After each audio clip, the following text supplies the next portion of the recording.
आज विदुर जी का अपमान करता है ये दुर्योधन। ए काका, ये तुम क्या कर रहे हो? तुम मेरे पिता के कानों को भर रहे हो, मेरे से दूर कर रहे हो। आज तक काका मैं तुम्हारा आदर करता था, मैं तुम्हारा सम्मान करता था, लेकिन काका ये बात ध्यान रखना, जाओ आज मैं तुम्हें महल से निकालता हूं। बंधु, जब सहज हृदय वाले भाव के व्यक्ति का जब जीवन में त्याग होता है, उसे कोई मिले ना मिले, रावण का विनाश हुआ। आज पूरे के पूरे हस्तिनापुर का विनाश निश्चित हो गया जब इसने विदुर जी को त्यागा। ये कथाएं कहकर हंसने की नहीं है, ये कथाएं सुनकर भूलने की नहीं है, ये कथाएं जीवन में उतारने की हैं। एक अच्छे व्यक्ति का जीवन से जब हम उसका अपमान कर देते हैं, त्याग कर देते हैं, तो ये मानना जीवन में विपत्तियों का आगमन शुरू हो जाता है। हस्तिनापुर का विनाश उसी क्षण शुरू हो गया था जिस क्षण दुर्योधन ने महाराज विदुर का अपमान करके उसे महल से निकाला था। महल से निकालना ही हस्तिनापुर का विनाश निश्चित। विनाशकालीन विपरीत बुद्धि, बुद्धि विपरीत तो दुर्योधन की हो गई, लेकिन विदुर जी का भाव विपरीत नहीं हुआ। विदुर जी ने मन में सोचा कि न जाने ये कौन सी बात है, जो है भाग्यम फलति सर्वदा। कोई बात नहीं, आज विदुर जी जा रहे हैं और ये परहित की भावना है, और परहित की भावना से इन्होंने इनके जीवन को जिया है। बंधुओं, जो परहित की भावना से जीवन जीता है ना, संसार उसका साथ दे न दे कोई बात नहीं, संसार में कोई उसके साथ वफा निभाए ना निभाए कोई बात नहीं, संसार साथ छोड़ दे पर परमात्मा साथ कभी नहीं छोड़े। संसार से कोई संबंध नहीं होता, उसका संबंध परमात्मा से होता है। देने वाला ईश्वर होता है और लेने वाला संसार होता है। जो लेने की वृत्ति से जीवन जीता है ना, वो कोई और नहीं, वो संसार है। और मेरा परमात्मा सिर्फ देने के लिए है, वो तो देना जानता है। और उसी पवित्र भाव से जो जीवन का निर्वाहन किया वो महाराज विदुर ने किया। तो परिणाम क्या हुआ? उनने जिस भाव से जीवन जिया था, परहित बसो जिनके मन माही, परहित बस जिनके मन माही, सौ जग दुर्लभ कछु नाहि, सो जग दुर्लभ कछु नाहि, सो जग दुर्लभ नाहि। परहित बस जिनके मन माही, सो जग दुर्लभ कछु नाहि। जो परहित की भावना से जीवन यापन करता है ना, उसे कोई कुछ नहीं दे सकता, उसे तो परमात्मा देता, उसको देने वाला तो ईश्वर है, फिर उसके पास किसी चीज की कमी नहीं होती। आज विदुर जी का अपमान हो गया, महल छोड़कर चले गए। जब दुर्योधन ने इनको महल से निकाल दिया, भगवान ने सोचा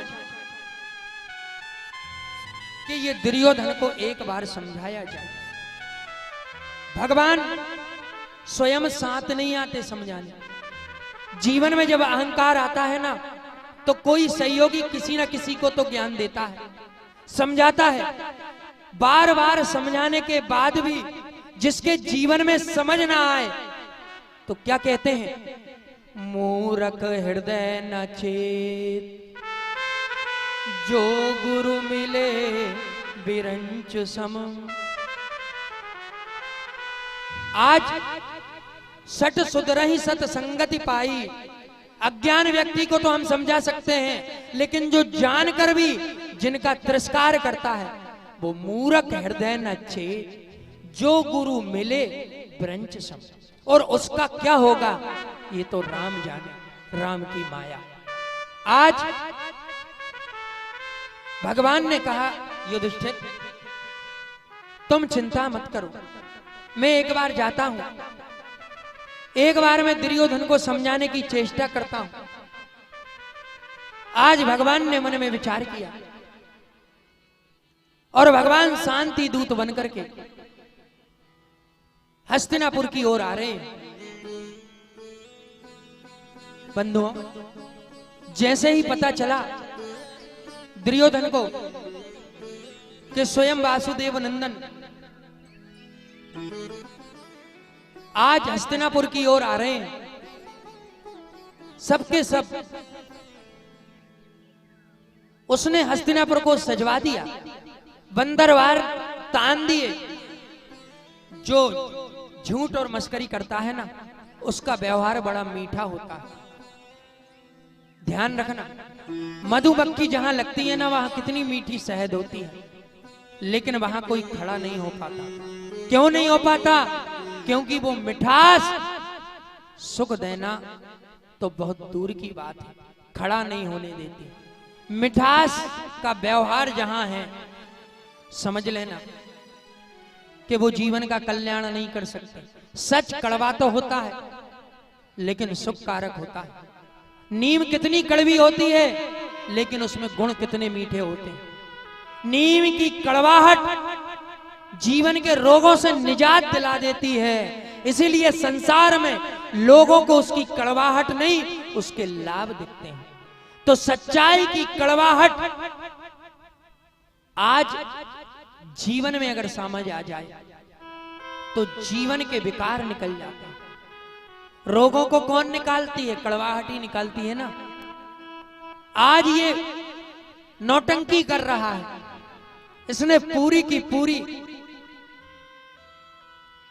हस्तिनापुर को सजवाया, द्वारों पर वंदनवार लगवाए, और वंदनवार लगवाने के बाद दास दासियों से कहा वसुदेव नंदन आएंगे, उनके स्वागत को बड़े अच्छे से करना। विदुर जी को जब पता चला, मन में विचार कर रहे हैं विदुर जी कि देखो,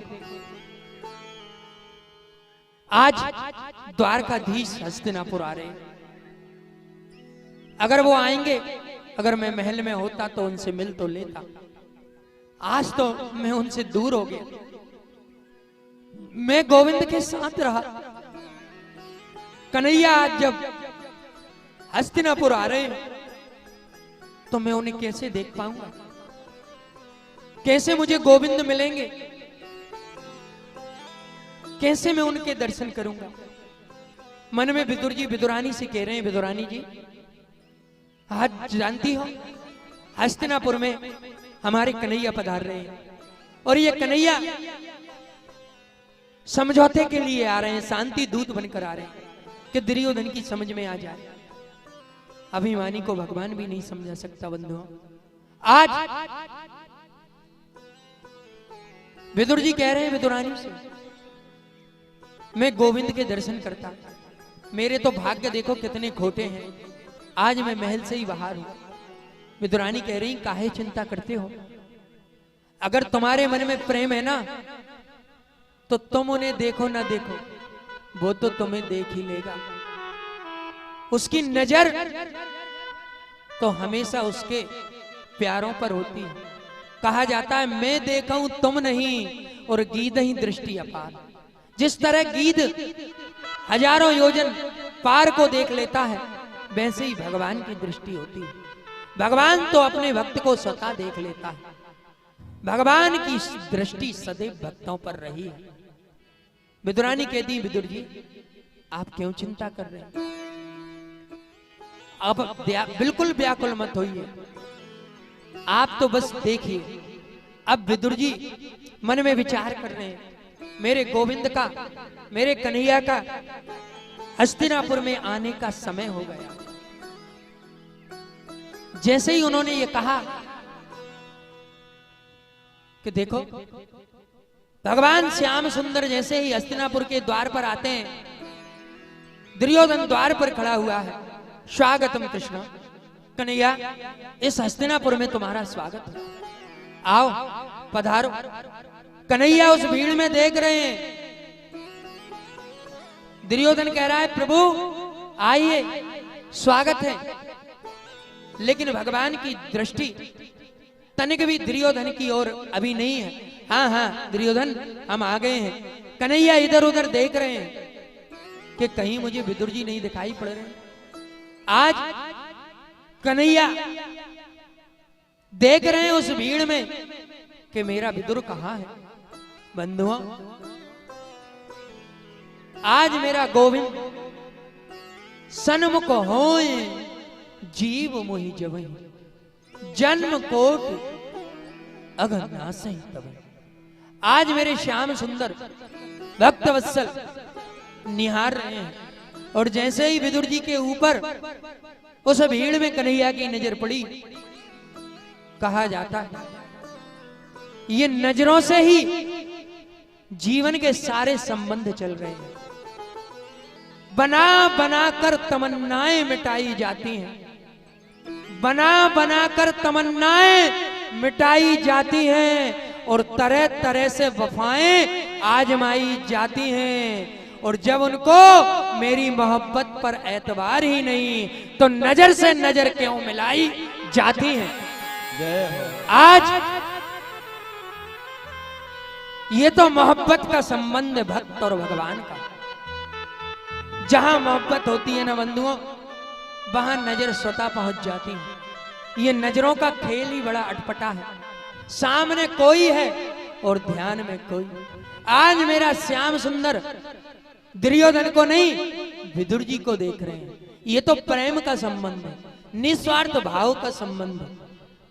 जैसे ही विदुर जी की ओर उनकी निगाह पड़ी, कह दिया नजरों ही नजरों में विदुर जी पहुंचो, हम आते हैं। कुछ सारे ऐसे होते हैं जिनमें बोलना नहीं पड़ता और सामने वाला समझ जाता है। यही प्रेम की पराकाष्ठा है, यही प्रेम का संबंध है। ये जैसे ही विदुर जी ने देखा, तो विदुर जी ने उस भीड़ को छोड़कर चल दिए घर।